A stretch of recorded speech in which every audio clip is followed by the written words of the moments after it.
What is going on, everyone? This is Dividend Grinder. It is Monday. It is Martin Luther King Jr. Day.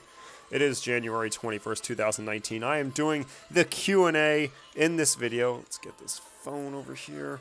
So, I know in my community post I said that I was going to do it this weekend. It didn't happen. My fiance had a bunch of friends over on Saturday, and I didn't feel like recording. And then on Sunday, yesterday, just two good NFL football games. Could not keep my eye off them by the time it was done. I was too tired. I was just, I just wanted to go to bed. Got a little bit of a head cold. Whatever. Let's get into the questions. I'm going to go from the oldest first. So the very first post on the Q&A video. So the first question down below. AX Android, do you day or swing trade? So I actually bought a book about 6 weeks ago, A Beginner's Guide to Day Trading Online. Do I do it now? No, not really. I've screwed around a little bit. However, I have changed my Robinhood account from a margin account to a strictly cash account, which means that I can bypass the day trading rule. So for those who don't know, the pattern day trading rule is that if your margin account is $25,000 or below, that you can't do more than 3 day trades in a 5-day period. But by making your account a cash account, you bypass that rule because there's no margin. So since you're holding the cash straight up, you can do as many day trades as you want. So I don't have much cash in my Robinhood account right now, so I'm not really doing any day trading, but I am reading a book on it. It's something that I would like to experiment a little bit with, but do I ever see myself doing day or swing trading in the future? Maybe as like a little hobby, maybe as a little test trial period, get into technical analysis a little bit. It's not really my strong point, but it would definitely be something interesting in the future. David Ritz, how is your bumped doing? Not much has changed since my last update video. It's up to $17.24. Nothing really new to report on that end. Side note, AT&T at 5 is 6 years lows. Anything below 33 is a fair point. Yeah, that's honestly a fair point to make. I mean, they have been falling quite a bit the past 2 years. And I actually did buy like 3.5 shares at $30.50. I wanted to get them above 100 shares, which I finally am at. So AT&T's at 100 shares and Gladstone's at 690 shares. And then also, Apple and Ford are fairly low prices as well. Would you consider buying them? At what price would you consider buying them? Okay, so let me be on the record here. It says I have bought both of these before, and I will never buy Ford again. I do not like Ford at all. When I first started this channel and my crappy phone recording videos, and I was not that educated, I was saying, Ford's a value. They're kind of an old school company. They don't have much growth factor in them. I just do not want to touch Ford at all. I don't see them surviving 20 to 30 years down the line. It's just a company that I don't like. They've already cut the dividend in the past. I don't know where all these people are saying, oh, the dividend's safe. I honestly don't know where they're getting it from. Even if the CEO says that, I don't believe it at all. They've already cut it in the past. I don't care if the entire Ford family lives off of those dividends. I just don't see it as safe. Apple, we'll look at Apple right now. It's at $156. Quite a massive drop. You're looking at the 6-month chart right there. At its peak, you're talking about $232. And it has dropped off all the way to $156. It was much lower than that, actually. If we look at the 1-month chart, it was all the way down to $142. So, would I consider Apple a buy? It depends. I mean, they have a ton of cash. And a PE ratio of 13 for Apple is pretty darn low. Now, I am worried with all of the China factors, and they have lawsuits with Qualcomm, and the demand for iPhones just it's past its prime. There's not as many people getting excited for the new iPhone releases as there have been in years past. And there were a lot of the times with Apple, there'd be huge spikes in the price, 1 to 2 months following these iPhone releases, and I just don't see it sustaining in the future. However, they have been slowly increasing their dividend. It's at a really attractive price right now. I would not fault anyone for taking a stab at Apple at 160 or below. I did own this in my emergency fund. I had like $2,000 worth. And if we go back to the 6 months, I bought it at like 177. I held it all the way through these peaks. and I sold it at about 185, and it was down pick, so I did get some profit out of that. But I do not own any Apple in any portfolios as of now. I would not fault anyone for taking a stab at it now. It is very cheap. I saw PPC Ian actually just picked up Apple. Very interesting. Like PPC Ian and Warren Buffett seem to have picked it up at, interesting times. But I wouldn't fault anyone for picking it up. For me personally, I'm not going to be touching it. Maybe if it drops $10 to $20 lower, I'd be really interested in it. But as of now, no. Next question. Roll on Airy asks, how many years have you been investing for? How much did you start out with? So, technically, my first trades were back in 2016. I first opened an options house account, which then got acquired by E-Trade, I believe. So, in the E-Trade was just 2 stocks that I owned. It was Starbucks and it was Whole Foods, and Whole Foods turned out nice. They got bought out by Amazon. I'll actually answer that in a later questions. But so technically since 2016, but I've been taking it serious since February of this year. So the main portfolio, my daily dividend portfolio as it started out as, now it's just AT&T and Good for the moment. It was only $350 and it is up towards $16,000 now. So $350 is all it started out with. The first 2 stocks I bought, Starbucks and Whole Foods, that was a combined about $1,800, I believe, majority coming in Whole Foods. But I've been taking it serious probably since the beginning of 2018 is when I would say I've been serious about it, and it was $350 in M1 Finance. Now I have $5,000 emergency fund. Now I have a $16,000 portfolio. Things are looking fantastic. The next question, the world of Snarf, my boy Snarf. Snarf's portfolio on Instagram, I love following his account. He's helped me out with a Linktree in the past, so I love my boy Snarf. So he asked, do you plan to do any sponsorships or brand deals or affiliate companies, any services in the investing world? You're a pretty popular influencer. No, I am not, but thank you for saying that. And have way more personality than 99% of the financial YouTubers.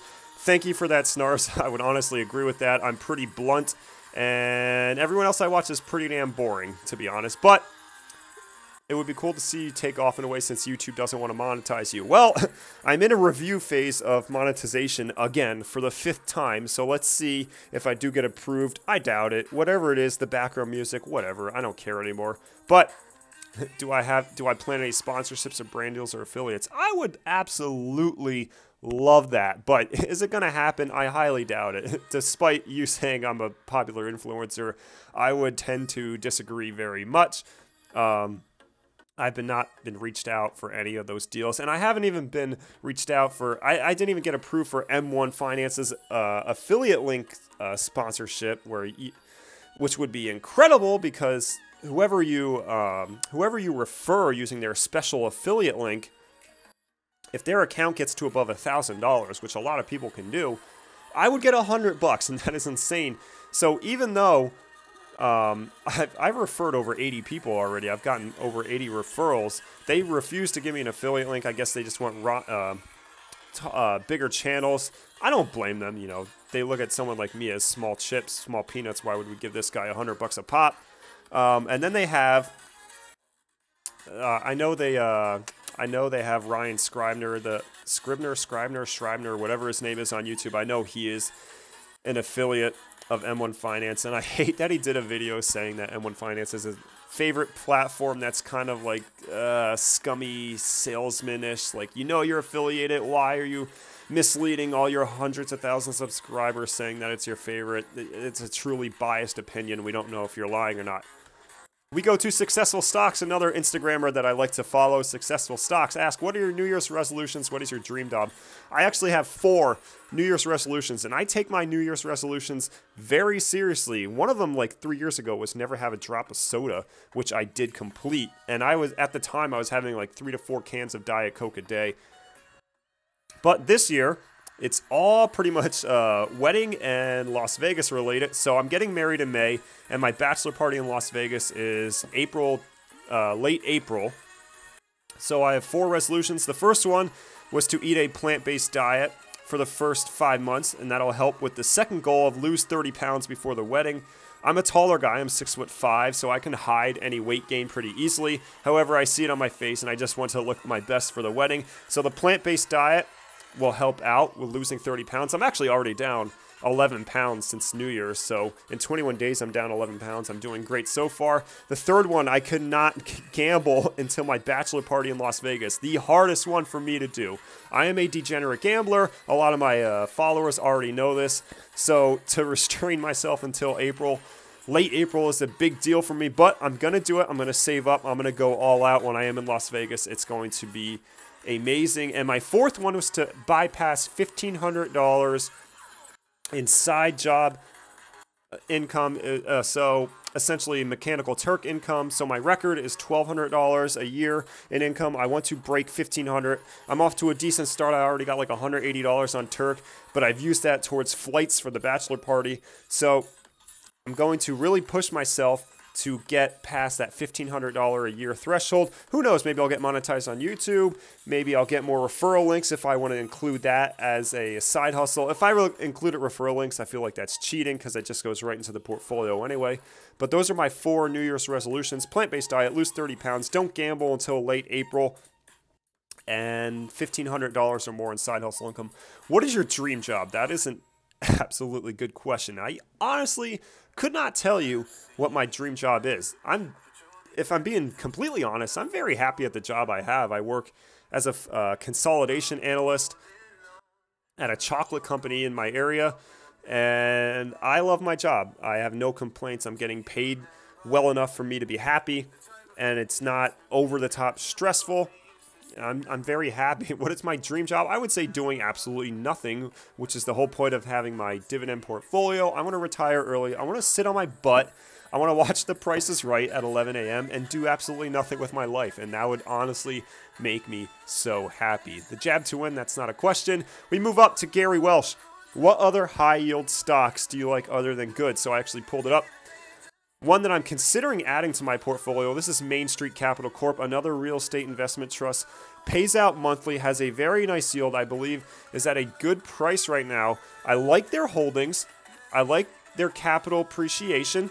And their dividend payments, you see it's 18.5 cents and it goes to 19.5. They are increasing. So if you like Gladstone Commercial Corp, I think Main will be a great addition to your portfolio. Not only have they been increasing their monthlies, but you can see occasionally, like every, I believe it's like 5 months or so, they actually pay out a higher yielding dividend than their normal monthly yields. So you see a couple 27.5 cents sprinkled in there. So I like Main Street Capital Corp. I may be adding it. I do not know, but I would definitely not rule it out. That's another high yielding one. If we go back, let's see what the current yield is. According to Yahoo, 6.36%, a very nice, sustainable for a REIT yield. Next question we go. Heroic Brutality. Do you like REITs? Obviously, I like REITs. I just said how much I like Maine. And obviously, Gladstone Commercial Corp, I have well over $10,000 invested. So I love real estate investment trusts. I love REITs. You said I've read that high-yielding dividend percentages aren't always consistent, but I've decided to accept that risk. Well, with REITs, you're always going to get a high yield. It's almost unavoidable to get high yields on REITs. I mean, they have to pay out by law 90% or more of all of their income to the shareholders. So in the form of distribution. So with REITs, you're always going to get a high percentage. You're also going to get taxed higher. That's pretty much, the give and take with REITs, although there has been tax laws that kind of benefit. So I obviously love REITs. I love their consistent income streams. They're going to be high yields, but they're justifiable high yields almost 95% of the time. You do have to do your research. Don't get me wrong. It's not like all REITs are perfect. There are plenty of REITs that have such horrendous capital depreciation that you don't want to touch them. So just do your research. Just know that all REITs are pretty much going to be high yielding, and just be smart with it. Use your common sense. Say, look at the chart. Does this look sustainable? Do their REIT payouts look sustainable? Look at their funds from operations. Do they cover the distributions? And if they do, then you're pretty much safe. Lord Slade asks, what are your thoughts on Fundrise? So Fundrise is kind of interesting. I have looked a little bit into it. I'm not into it personally. So it's basically another way of investing into real estate. So it's basically more REITs, just in a different perspective. I would honestly have to do more research to comment on this. It seems to have got pretty good returns. It has gotten pretty good reviews. You look at their returns, it ranges anywhere from 8 to 12%. But I personally haven't done it. I can't comment on it. I would maybe consider getting into it. However, the more I think about it, I would rather just invest in the REITs that I own in Gladstone Commercial Corp. And maybe gaming and leisure properties on my emergency fund. I'd rather just invest in those at the moment rather than putting capital anywhere else. But Fundrise is interesting. I would like to look into it in the future. Blue Dollar Bull. Is this your only portfolio investment approach, or do you have others? So I have an emergency fund on E-Trade that I do not touch. So that's around $5,000. And then, nope, I just have my current, my 401k I do not touch at all. I just have it sitting in a Vanguard fund, and whatever goes in there, goes in there. I do not touch that at all. And then the portfolio that you've seen on my recent videos, Gladstone and AT&T, nope, that's pretty much my only investment approach. I like high-yielding stocks that I would consider somewhat safe, at least for the near 5 to 10 year future. And then we'll see if something happens where I would go from there. But that is pretty much my approach, high-yielding, aggressive dividend style. And then he asked, what's the largest gain or loss you've ever made in a single stock? So the largest gain was the Whole Foods that I've had back in 2016. I bought that at around $25, I believe, and then I sold it, obviously, when they got acquired by Amazon. It went to $42 a share, so 25 to 42. That was a very nice gain. And if you want to talk any trades at all, rather than just holding and selling a single stock, I did an options trade on L Brands, so that's Victoria's Secret pretty much, and Bath and Body Works. So L Brands, it's Bath and Body Works and Victoria's Secret. I did a put option on their earnings call because I thought that they were trending in such a horrible direction, and they did indeed tank. It was, I think, like the CFO of Pink resigned or whatever. Like, it was just a perfect storm. They went down like 9% after hours, and I made about $1,800 in one trade. So that was very nice. And my biggest loss was also on an options trade. And I honestly, for the life of me, cannot remember who it was. But I remember I did another call on them on earnings, and they've remained flat, and I just got volatility crushed. It was like a $1,200 loss, but it was offset by my big gain that I had on the L Brands put, so it really didn't matter to me. I was just screwing around with options at the time on Robinhood. I've since then disabled my Robinhood options account, and I made it just a cash account, where if I want to do day or swing trading, I can do that. But those are my largest gains and losses. My favorite question, Kevino260. My question is, are you a Jew? And you can see my reply actually did laugh at this. I am not Jewish. Religion-wise, I am agnostic. Even though I grew up Catholic, I'm agnostic. I really don't believe in religion at all. And then my heritage, I am German. I'm 75% German, 25% Ukrainian. So I don't have any Jewish ancestry at all. I don't have any religion, Judaism in me at all. So no, I am not a Jew.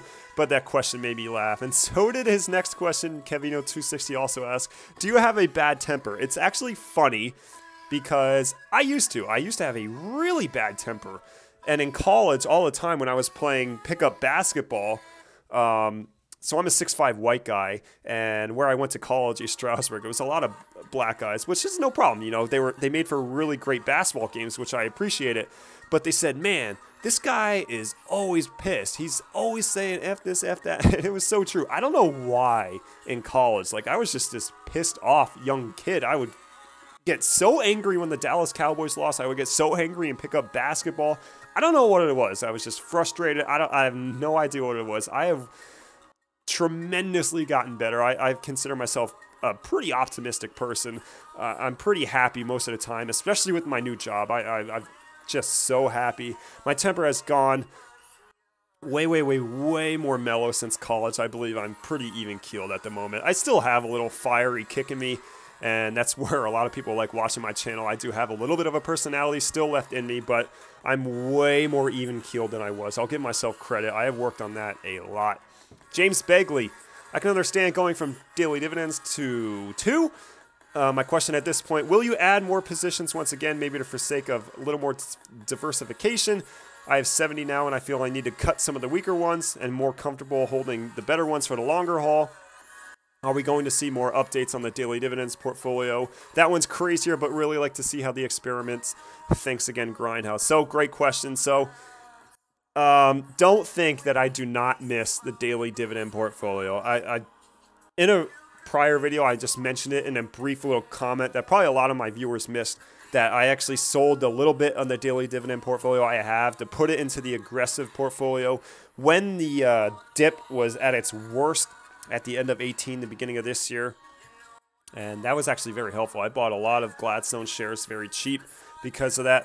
But I do miss it. Do not get me wrong. And I don't hold me to this. I have considered adding the entire daily dividend pie into my aggressive portfolio just as a little bit of a slice.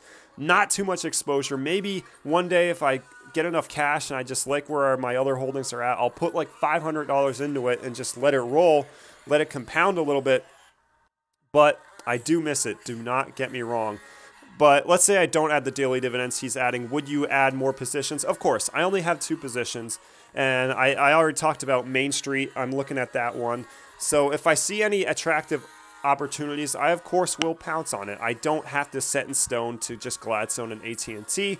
That's part of being a value dividend investor. You got to look for the best buys out there. And if you see a great opportunity, you got to pounce on it. It doesn't matter if it's in your current portfolio or not. So yes, I would add more positions again. And I am considering putting the entire daily dividend pie into my portfolio. Wolfhammer asks SMHD. So this is a fund that I used to own in the daily dividend portfolio. It is a leveraged account. So E-Trax, monthly pay, 2 times leverage, small cap, high dividend ETN. So this is not an ETF. This is an ETN. Very distinct difference. ETF is an exchange traded fund.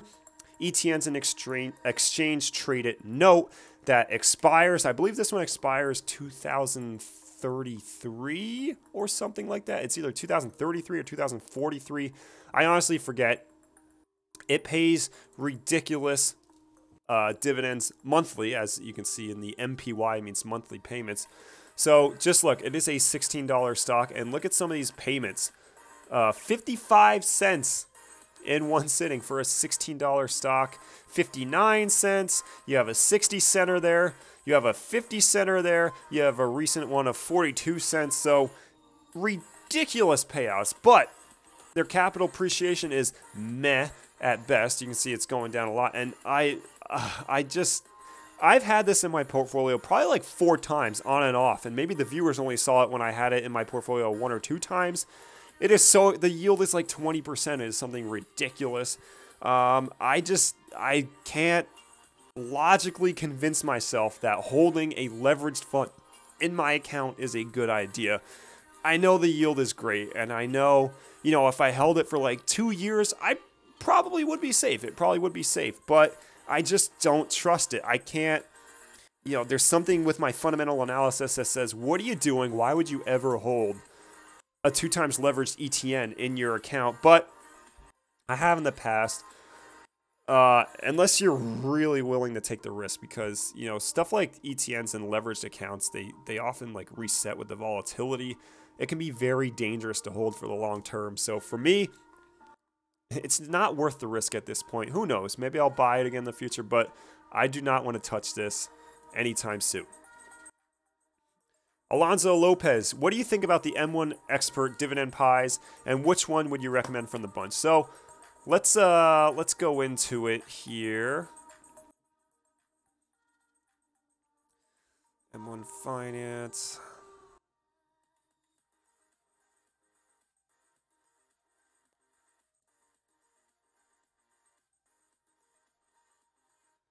Don't mind showing my login, by the way, because it's the same email that's in the PayPal address down below.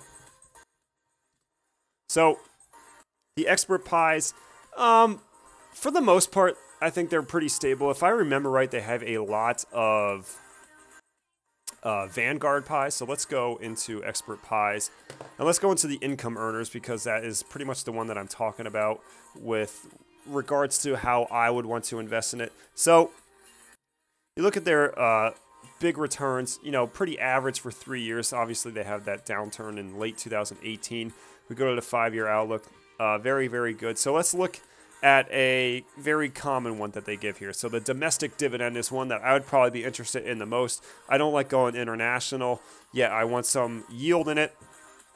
So if we look at the 3 holdings, it's Vanguard, Dividend Appreciation Fund, and then you have 2 Wisdom Tree ones. That's pretty interesting, mid cap and small cap. But you can see Vanguard Dividend Appreciation is a massive 83% of the portfolio. So anytime you talk about the Vanguard funds, the first word that comes to mind for me anyway is safe. I mean, Vanguard, they've been around, they've been established as one of the premier ETF corporations out. Like their expense ratios on all of their major ETFs are so small, and they've done such a good job growing any appreciation that they have. Vanguard does a really good job. So any of the expert pies that I would say that have Vanguard in them, as Vanguard is a majority of them, I wouldn't worry about it too much, especially if M1 Finance is recommending it as an expert pie. And if you have the expert pies and then you have Vanguard mixed in, I think they're very, very safe. I wouldn't argue anyone picking these if you're not comfortable going individuals. So this is the one that I would do. It's a domestic stocks. I like that there's dividend appreciation in there. I like that it's Vanguard. I like that the expense ratio at 0.13%, extremely low. It has a very good track record, up 50% in 5 years. This would be the one that I would recommend, the domestic dividend one. However, I'm not a financial advisor. You need to do your own research and consult with a financial expert before you listen to my advice on anything. So we go back to the questions. K97, can you go over tax forms for N1 Finance when I get them, please? I am horrible with taxes. There is a reason I outsource all of my taxes to H&R Block, because I have a ridiculous amount of dividends and buying and selling. And with 2018, I had so many options, wins and losses, and Robinhood. I am not touching any of that. So no, I honestly cannot help you with taxes. I'm not even going to pretend like I'm a tax expert on this situation. With the REITs, I know I'm going to get taxed heavily. That's okay. But I honestly just give all of my taxes to H&R Block. The Dividend Experiment asks, how much money in the portfolio would you need to consider yourself finished?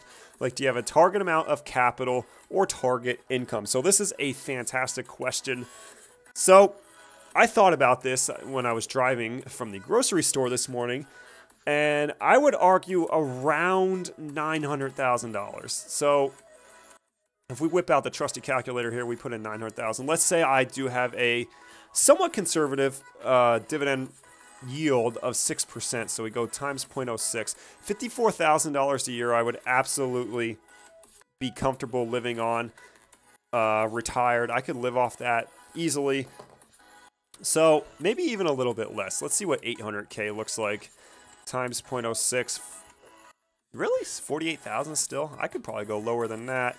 I could probably live off 40,000 a year. Let's try 750,000. What does that look like?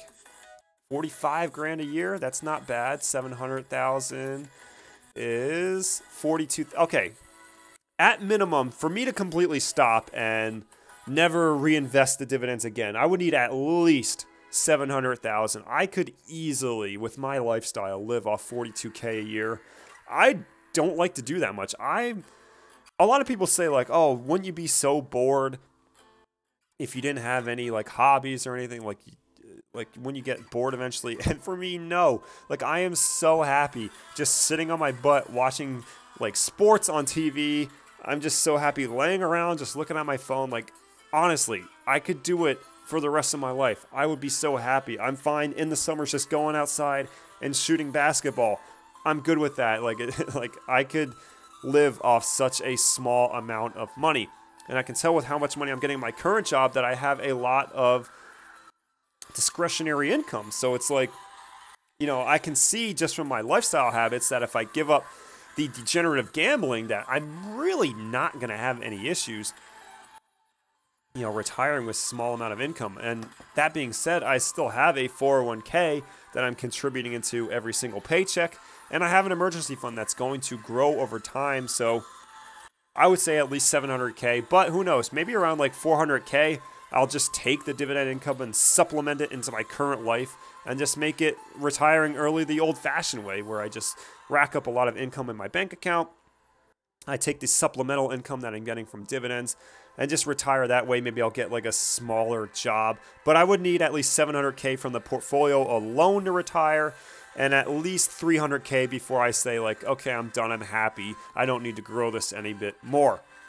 H-Town asks, do you own any rental properties? I do not. Grinding retire, are you buying Apple? We've discussed this earlier. I am not personally buying Apple, but if it goes down even more, who knows, maybe I'll be interested. And then, can you send me an invite on up? I send him the link down below. And then, are you going to start funding daily dividend? Obviously, I mentioned this also before. I do want to bring it back. It is the heart and soul of this entire channel. It's pretty much what made me popular. People wanted to follow the progress of the crazy experiment of the daily dividends. So I am considering bringing it back. Don't hold me to it. I'm not making any promises, but I am looking to bring it back. Jacob Assel asks, being a student and fairly young, what are your suggestions to stay motivated?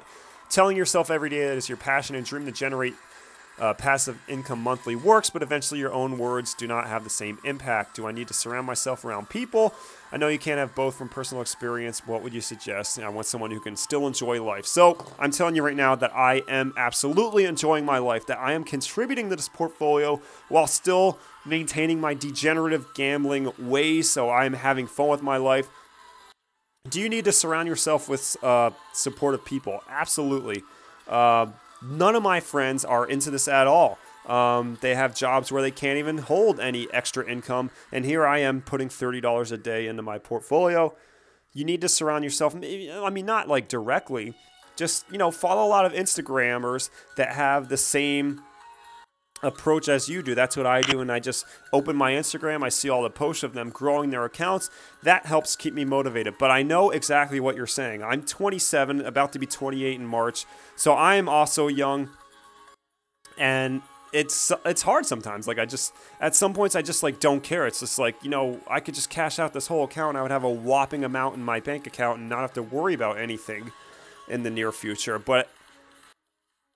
And I also understand you're saying, like, telling yourself every day that it's your passion, it doesn't work. It doesn't have that same impact as when you first start. Absolutely agree. And, you just have to grind through it. There's a reason my name is Dividend Grinder, that it's not all fun. The best investing is very, very boring. And if you want to find, more motivation, do what I'm doing. Like, read a book on day trading, put like $100 in a cash account in Robinhood, and just have fun with trading. Keep your dividend portfolio separate. Keep it as like a retirement account or whatever, a passive income account, whatever you want to deem it as.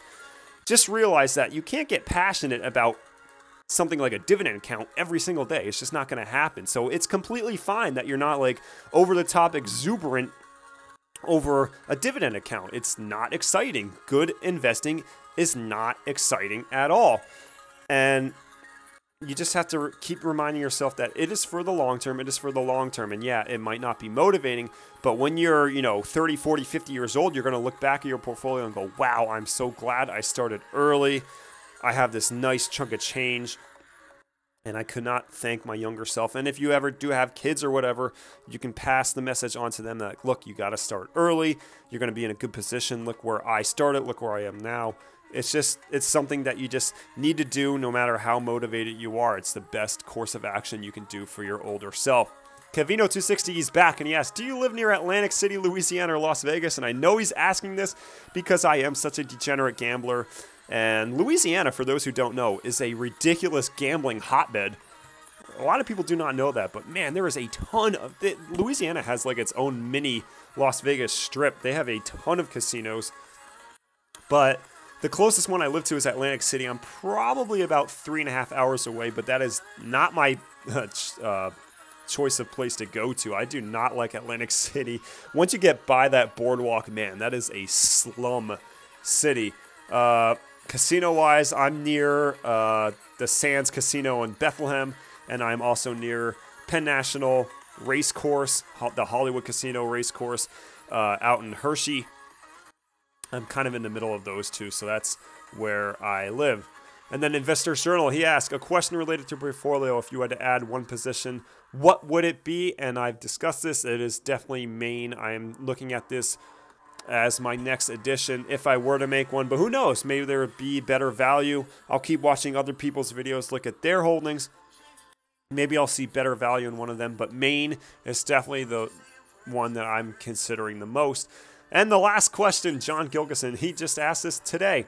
How tall is Jeff Bezos, and does that have anything to do with his net worth? Do not ask me why I know this, but Jeff Bezos is 5'7", so he is a tiny man, especially compared to me. I'm 6'5", so me being way taller than him, I will say no. His short stature does not have anything to do with his net worth, but maybe that's just me being a little bit salty. This has been the Q&A. I hope you enjoyed it. I have a head cold, so talking this long is absolutely killing my sinuses right now. But I hope you enjoyed. This has been a way longer video than I thought it was going to be for just 31.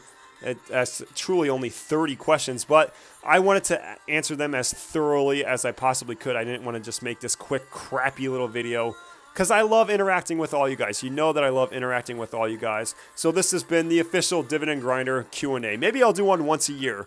So maybe January of 2020, I will do another Q&A. Again, the portfolio, oh, I did close out of it.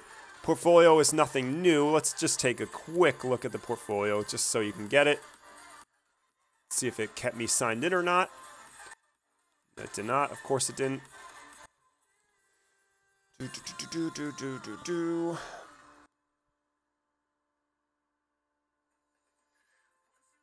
So, at 16,500, it is in the green. Nothing too spectacular since when I last showed the video. It's just Gladstone, AT&T. And I will be looking to add more positions if the possibilities out there. You see my cash got lowered a little bit to $396. I bought $100 worth of AT&T just to get it to 100 shares. So you can see my one buy at 3.25 shares at $30.75 a share. So if we go to the holdings, you'll see that AT&T is now at 100 shares. 100 shares for them, 692 shares for Gladstone Commercial Corp. The portfolio is at a true 4.5% up, doing fantastic. And just a reminder, if you have not tried M1 Finance, this is the month to do it. You have roughly 10 more days left because if you invest $100 using a referral link in the description below, you will get $25 for free. This has been the Dividend Grinder. I hope you enjoyed this video very much. Probably going to change my password in case that showed up on the video, but I hope you enjoyed the video, the Q&A. Any other questions, always feel free to leave them down below. I try to interact as much as possible, and I will see you, ladies and gents, in the next video. Goodbye.